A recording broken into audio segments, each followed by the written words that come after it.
শুভ সকাল বন্ধুরা, নন্দিনীর জীবনযাপন ব্লগে আপনাদের সবাইকে স্বাগত। সবাই নিশ্চয়ই খুব ভালো আছেন। আজ চলে এসেছি সেই মেয়েটির হলদিতে, যার মেহেন্দি পড়া সেই আপনাদের আগে আমি দেখিয়েছিলাম। এসে গেছি, চারিদিকে লোক ভর্তি। আমরা বসলাম সবাই, মানে আমার বান্ধবীরা, আমার কমপ্লেক্সের বান্ধবীরা সবাই মিলে কফি খেলাম। ওদিকে এই যে মেয়ে বসে আছে, হ্যাঁ, নান্দিমুখ হচ্ছে। পাশে পুরুত মশাই কাজ যখনই হয়ে গেল তখনই ওকে বললাম, এই চল তো ব্যালকনির দিকে, তোর কয়েকটা ছবি তুলি। ও বেশ এদিক ওদিক করে কায়দা করছে আর আমি ছবি তুলছি। চারিদিকটা কি সুন্দর, কত গাছ দেখুন, দেখতে পাচ্ছেন? ব্যালকনির চারদিকে গাছ, বিভিন্ন রকম গাছ দিয়ে সাজানো। এটা একটা বড় একটা কমপ্লেক্স তো, যেখানে এই অনুষ্ঠানটা হচ্ছে। আর আসল অনুষ্ঠানটা কিন্তু হলদিতে হবে, সেখানেও যাব। তো ওকে ছবি টবি তোলার পরেই পাশে দেখি অনেক তত্ত্বগুলো এসেছে ছেলের বাড়ি থেকে, প্রায় 69টা। বাহ, কি সুন্দর সুন্দর সব জিনিস পাঠিয়েছে, নানা রকম শাড়ি, গয়না, মিষ্টি, মাছ, সব কিছু। যাই হোক, এসব তত্ত্ব দেখেই চলে গেলাম আমরা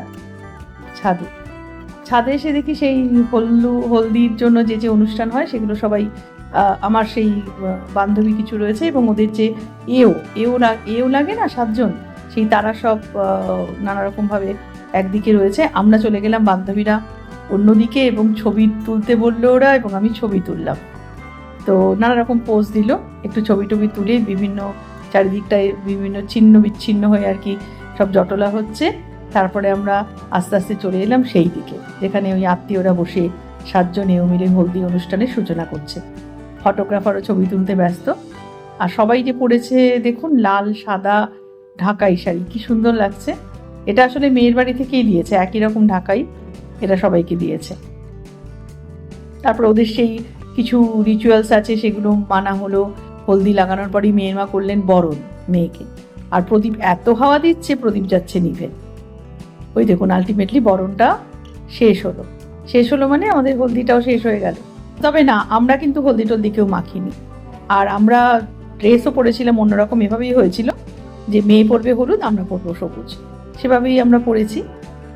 হলদি অনুষ্ঠান শেষ। এবার একদম বিয়ের মণ্ডপে এসেই দেখি খই ফেলা হচ্ছে, মানে বিয়ে শুরু হয়ে গেছে, কিছুটা হয়েও গেছে, এবং এখন খই ফেলছে বড় বউ মিলে। আর বিয়ের অনুষ্ঠান এদিকে হচ্ছে। আর আমরা তখন আবার বললাম সবাই মিলে, এই চলো আমরা সবাই লনে যাই, কারণ লনটা দারুণ সাজিয়েছে। আমরা চলে এলাম লনে, কিছু স্ন্যাক্স খাওয়া দাওয়া করলাম, ঘুরে বেড়ালাম। ওই দেখুন, আমার 2 বান্ধবী আবার খাওয়া দাওয়া করে, মানে ডিনার শেষ করে আবার এদিকে আসছে। আমরা এবারে এলাম মেয়ের বাড়ির তত্ত্ব দেখতে। দেখি ছেলের বাড়িতে তো দেখেছিলাম 69টা, এখানে কটা? ও মাই গড, এত! বাপরে বাপ, 170, মানে 170টা। বিভিন্ন স্টেটেরও শাড়ি আছে এখানে।